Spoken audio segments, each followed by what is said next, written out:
passe à notre entretien exclusif avec vous. Oz Noy, merci beaucoup d'être avec nous. Vous faites partie du voyage à Delnet, l'une des plus grandes délégations sécuritaires qui voyage en France au salon HLS, Homeland Security de Milipol.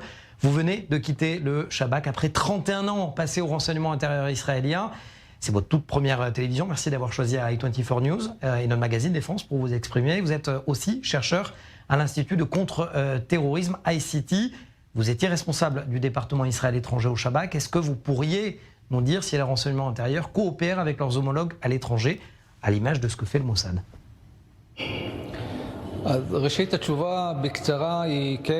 Tout d'abord, la réponse est oui, et elle est sans équivoque. D'ailleurs, concernant mon dernier rôle au sein du Shabak en tant que responsable du département Israël et étranger, j'avais également la lourde tâche de diriger l'unité des relations extérieures du Shabak et de la coopération avec nos homologues à l'étranger. C'est la raison pour laquelle je suis en mesure de confirmer que nous sommes en relation constante avec de nombreux services de renseignement intérieurs à l'étranger, et ce aux 4 coins du monde. Et de manière plus précise, je peux assurer qu'entre services du monde occidental, ou que je qualifierais de pays plus modernes, nous savons que la coopération dans ce domaine est plus qu'essentielle dans notre lutte commune contre tous les aspects d'un terrorisme plus global, un terrorisme mondial qui prend ses racines bien sûr dans chacun de nos pays respectifs.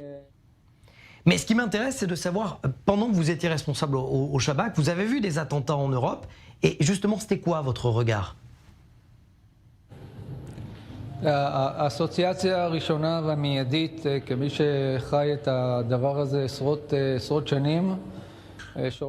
qui me vient à l'esprit tout de suite, dans la mesure où je connais ce monde de l'intérieur depuis plus d'une trentaine d'années, c'est une question. Où était la faille des renseignements ? Comment les renseignements n'ont pas su ou pu déceler l'attaque? Qui en était responsable? Pourquoi cette attaque a-t-elle eu lieu? Après coup, on essaie de comprendre le type de l'attaque. Quelles étaient les cibles visées? Est-ce que ce sont des scénarios d'attaque qui peuvent arriver en Israël? Comment les terroristes ont procédé? Il s'agit également d'apprendre de la gestion de ces attaques par nos confrères. Et grâce à cette délégation sécuritaire d'Elnet, c'est la première fois que vous voyagez en tant que civil. Qu'est-ce que vous voyez que nous ne voyons pas?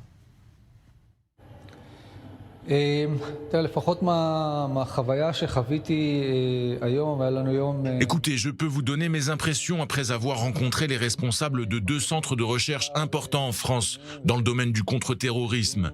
Je le savais déjà, mais je comprends encore mieux aujourd'hui la complexité de la tâche qui incombe au renseignement intérieur ici. Je pense à ces nombreuses minorités qui sont intégrées au tissu social, mais dont certains éléments luttent de l'intérieur et décident de franchir cette ligne rouge, ou comment ces derniers peuvent être séduits par des aspirations radicales voire terroristes. C'est une lutte très complexe. Et même si certains aspects de cette lutte sont différents en Israël, la manière de gérer ce terrorisme est la même.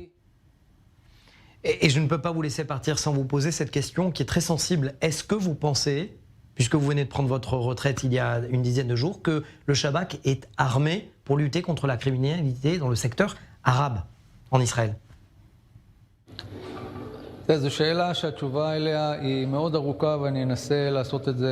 Waouh, je préviens d'ores et déjà que la réponse à cette question est très longue. Je vais essayer d'en préciser les contours de manière concise. Premièrement, la violence dans le secteur arabe israélien n'est pas nouvelle pour nous, elle a toujours existé.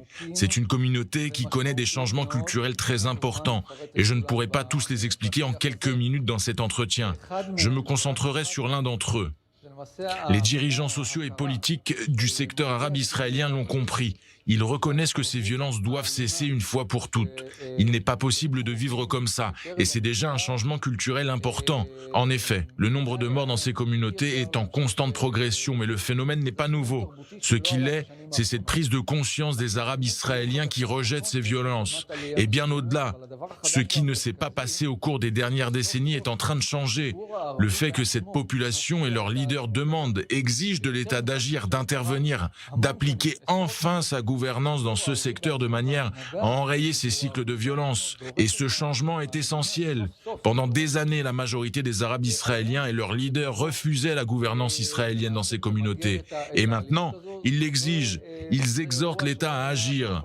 La plupart des manifestations dans ces communautés se concentrent avant tout sur les conséquences de ces violences, sur ce sentiment d'insécurité aujourd'hui, et beaucoup moins sur des revendications nationalistes.